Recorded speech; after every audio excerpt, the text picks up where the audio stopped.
లడ్డూ వివాదం పెట్టి క్రిస్టియన్ హిందువుల మధ్య గొడవ పెట్టాలని జగన్ క్రిస్టియన్ అని, ఆయన క్రిస్టియనే కాదు, ఆయన వెంకటేశ్వరుల భక్తుడు, చిన్నజీఆర్ స్వామి భక్తుడు.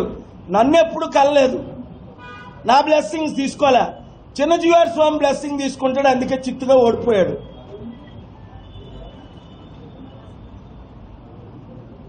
ఆయనకి ఇది గొడవ పెట్టాలని పవన్ తమ్ముడు 30,000 అమ్మాయిల్ని తీసుకొస్తాను, మిస్సింగ్ అమ్మాయిలు మర్చిపోయాడు. మోదీని రోజు రాత్రి పగలు తిట్టడం మర్చిపోయాడు. ఇప్పుడు అంటాడు ఆయనంత గొప్ప ప్రధానమంత్రి పుట్టలేదట, పుట్టబోడట. చంద్రబాబు నాయుడు మొన్నటి వరకు మోదీ నువ్వు పిల్లాన్ని వదిలేసావు అలాగనొచ్చా, నువ్వు పిల్లల కండో రాదు, నువ్వే ముఖ్యమంత్రి అన్నాడు. చూసావా, లైవ్లు ఎవరు ఇవ్వట్లే, ఒకరిద్దరు తప్ప.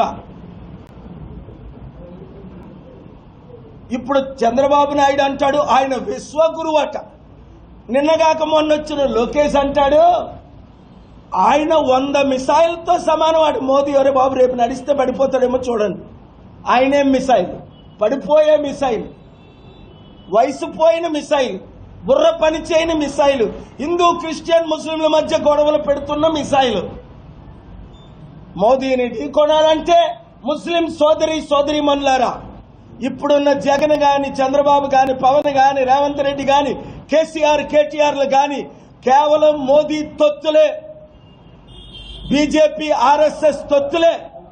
ఒక్క డాక్టర్ కేఏ పాల్ తప్ప. చూసారా, మోదీని ఢీకొనే వారు ఎవరు లేరని అందరికీ అర్థమైపోయింది. నన్ను ప్రధానమంత్రి చేయండి, 42 ఎంపీ సీట్లు గెలిపించండి, లేదా నన్ను ముఖ్యమంత్రి చేయండి, 100 సీట్లు తెలంగాణలో, 100 సీట్లు ఆంధ్రప్రదేశ్లో గెలిపించండి.